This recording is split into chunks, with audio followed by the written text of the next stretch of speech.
The letter came on a Tuesday, in a plain envelope with a law firm's return address in the corner. The department store at the East End is closing in 90 days. You own the mall around it. Last year, one mall company sold an empty department store box for $4 million, and that box came with its own parking lot. The store that is leaving is what this business calls an anchor. That means the one big store people actually drive here for, the one whose name is on the highway sign. It was the biggest tenant in your building, and it paid you the lowest rent of anyone here. So why does losing the tenant who paid you the least feel like losing the whole building? The easy answer is that people buy everything online now. It sounds right, and it falls apart the moment you look at the biggest mall owner in the country.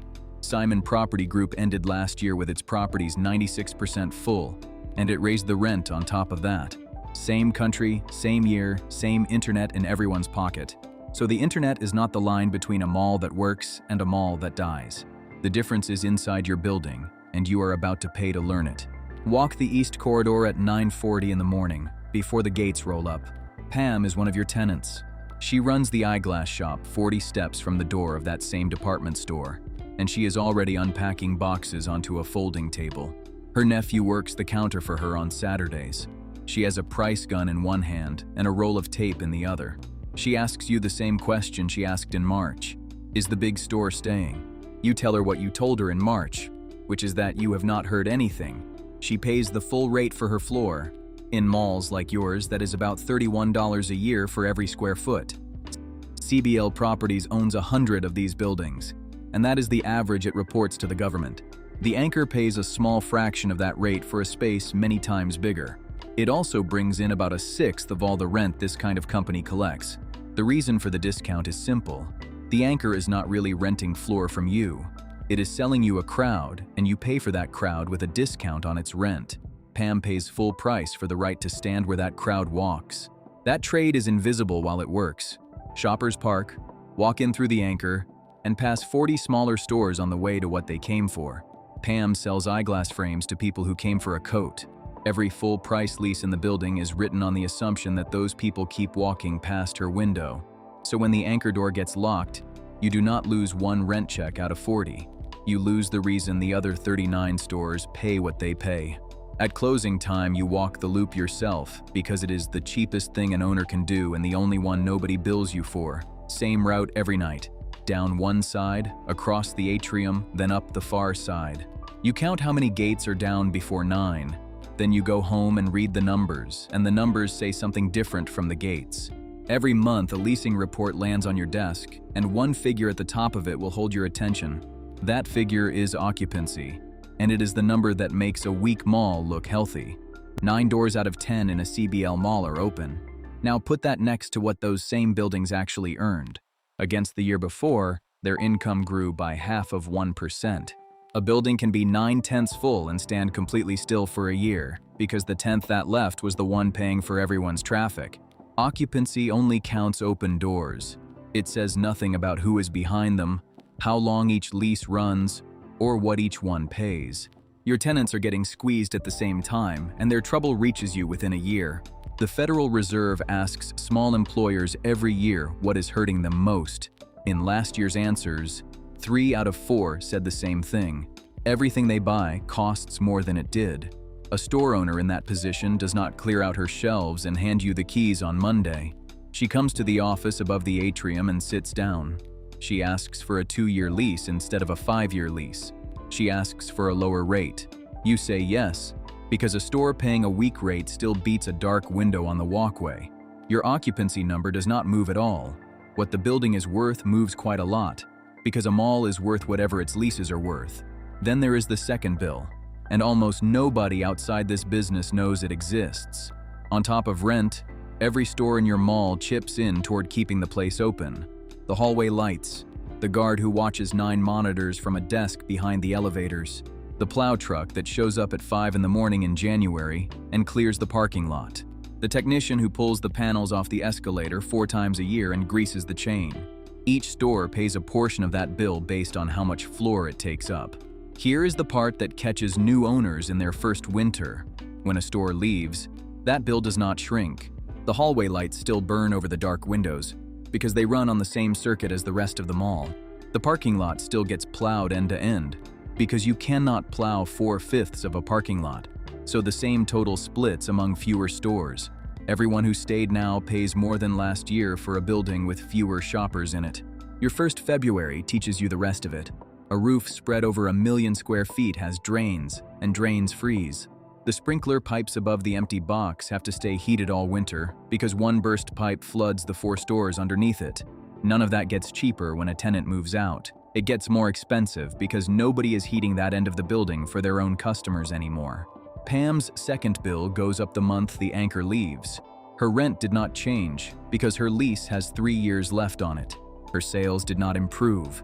She is simply paying a bigger share of the hallway lights at the exact moment fewer people walk past her window, which is why the second store to leave is always easier to lose than the first, and the third is easier than the second. Every departure raises the price of staying for everyone still inside. Nobody plans this. It simply adds up that way, month after month. You would also think a building this size runs on a staff of hundreds. It does not. The government counted this whole industry in 2024. 27,000 companies lease out commercial property in America, and all of them together employ about 160,000 people. That is roughly 6 people per property. 6. A general manager, a leasing agent, a bookkeeper, 2 maintenance men, and somebody answering the phone for a property with 3,000 parking spaces and 10,000 square yards of asphalt. All the real work inside your mall is done by other people's businesses. Every one of them can hand you a letter like this one. So when a bad year starts, there is almost nothing of your own left to cut. The costs that remain belong to the building, and they are the same whether 10 stores are open or 40. The empty box is the hardest thing in the building to fill, which is why 90 days is not much time. Walk into it with a flashlight and you get the scale of the problem. It is one cavernous room. Its own street entrance, its own loading dock, its own freight elevator, its own furnace. It was built for exactly one kind of tenant, which is why nobody else wants it as it stands. Splitting it into 4 normal stores means new walls, new plumbing, and new fire exits. It also means a year of jackhammers while shoppers walk past. In many malls, you cannot even start. The anchor often owns its box outright, or holds an old agreement that lets it approve whoever moves in next. So the space sits dark. You keep paying to light it, insure it, and guard it. You will watch it empty out for 3 weeks. A forklift takes the pallets out through the dock at 6 in the morning. The mannequins go into a dumpster because shipping them costs more than they are worth. 2 men on ladders unbolt the letters of the sign one at a time, and the outline of the old logo stays on the brick where the paint never faded. On the last day, somebody runs a chain through the door handles and hangs a padlock on it. The chain is the only part of this that looks dramatic, and it is the cheapest object in the whole story. And these rooms sell for nothing like what they cost to build. In its 2025 report, CBL sold one of its former department stores together with the ground under it. The price was $4 million. $1.7 million of debt was already tied to that piece of land. The building is the size of an airplane hangar. The buyer paid about what the ground under it was worth. That is the price your own empty box will be measured against. Would you rather own the building or the store inside it? Put your answer in the comments. There is one more number worth reading slowly because it shows how these buildings get dressed up. CBL reports its malls at closer to 88% full and its whole portfolio at 90%. Those are 2 different numbers for the same company. The gap between them is everything the company owns that is not a mall. Open-air centers, offices, single buildings with their own street entrance. Those fill up more easily, and they pull the headline number up. So when an owner tells you the portfolio is 90% leased, the malls inside it are doing worse than that. This matters the day you sit at your kitchen table with an annual report and try to work out what you actually bought. You can see this with your own eyes on a single afternoon. Drive to a mall like Simon's, and there is a valet stand by the west entrance and a line at the juice bar.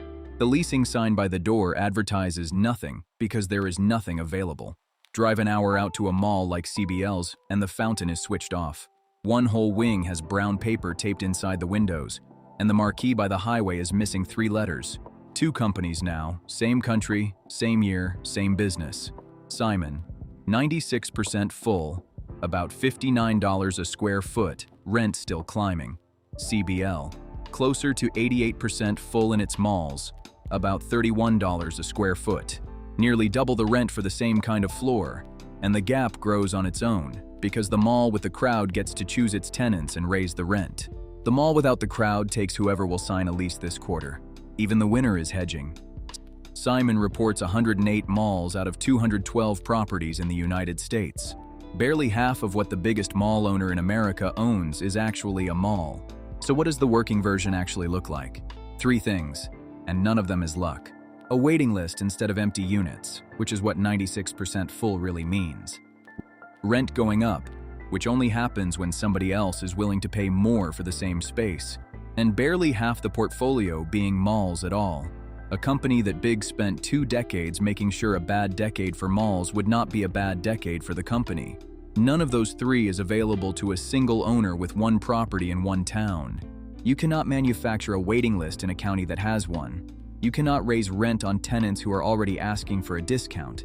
And you cannot diversify into other formats when your entire net worth is under 1 roof with 1 address. So the phrase owning a mall covers 2 completely different jobs. Which one you end up with depends on how many malls you own. Here's the part nobody sees from the parking lot, and it is the real answer to the question you started with. A mall does not die of emptiness. It dies of debt. Last year, CBL collected under $600 million and carried more than $2.5 billion of debt against its buildings. That is more than 4 years of everything it takes in. One of its properties is already run by a receiver. That is a manager the court puts in charge of a building while the lender takes it back. On another $9.7 million of debt, the company writes plainly that it expects to hand the building back to the lender. 4 more of its malls have been pulled out of the reported numbers completely. Brookfield Square, Harford, Laurel Park, and South Park. They were not sold, and they were not closed. The company simply stopped counting them. The loan on a building has a date on it. On that date, the building has to be worth enough to borrow against again. An appraiser walks the property with a clipboard, and he prices it off the signed leases rather than off the square footage. Rent is the only income a building has, so rent is the whole valuation. So the mall that traded long, expensive leases for short, cheap ones arrives at that day with far less to show. Its occupancy number never moved. CBL went through bankruptcy protection in 2021 for exactly this reason, and 4 years later it still carries that same debt. Nothing about the parking lot changed on the day the paperwork was filed.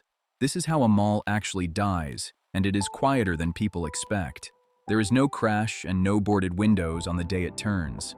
There is a flat year and a loan payment that costs more than the flat year earns, then another flat year on top of it. The hallway lights stay on the whole time. From the road, a mall in its last 5 years and a mall in its best 5 years look the same, because the parking lot is the same size in both. You will not see it from your car either. So the letter on your desk reads differently now. The tenant who paid you the least was the only one paying you in shoppers. Every other rent check in this building was priced off the crowd that tenant delivered, which is why losing your cheapest tenant feels like losing the whole building. You were never renting out floor space. You were renting out foot traffic, and one store supplied all of it. There is a version of this in almost every income a person can have. A photographer whose whole calendar comes from one wedding planner. A contractor whose phone rings because one builder keeps passing his name along. A driver whose route exists because one warehouse ships on Tuesdays. One skill that makes the rest of your work sellable. One employer whose name on your resume gets your calls returned. Every income has an anchor in exactly the same sense as a mall does. The one source that brings the others in with it. It is worth knowing which of yours it is, because the danger is not that it leaves. The danger is that everything else you built silently priced itself off that one thing. The same study of nearly 600,000 small businesses measured how long each one could keep paying its bills with the cash it had. The middle one had 27 days. A quarter of them had fewer than 13 days. A quarter had more than 62. Those figures are from 2015, so the dollar amounts are older than today's. But the spread is the part worth keeping. 13 days is one late invoice and a dentist appointment. 62 days is a season to find a new customer, retrain, or take a worse job on purpose while you fix things. This is worth doing on paper, not in your head. Because in your head, every client feels replaceable, and on paper, one of them clearly is not. So the useful question is not whether your anchor might leave. It is how many days you would have if it did. Count it the boring way. Open last month's bank statement and mark everything on auto pay. The car payment, the insurance premium, the phone, daycare or tuition, the streaming services you stopped noticing, the utilities, the minimum on the card. Add up only those and ignore groceries and gas for a minute, because those you can actually shrink in a bad month. That total behaves exactly like the hallway lights in the mall. It arrives whether the crowd shows up or not, and it does not shrink in the month your income does. There is a plain way to find yours. Write down where your last 12 months of income actually came from, line by line, and mark the one source that brought the others with it. Freelancers usually land on a single agency. Small shops usually land on a supplier who sends referrals their way. Salaried people usually land on one manager who vouches for them in rooms they are not invited to. That marked line is your anchor, and it is rarely the biggest figure on the page. It is the figure the other figures depend on. 90 days from now, the door of the anchor store gets locked. The hallway lights above it stay on. Pam is still 40 steps away, paying the full rate and a bigger share of that second bill. Your cheapest tenant is gone, and the whole building now costs more to run and brings in fewer shoppers. You will drive home past the sign by the highway, and it will still be lit because the sign is on the same meter as everything else. And from the road, the parking lot looks exactly like it did on the Tuesday the letter came.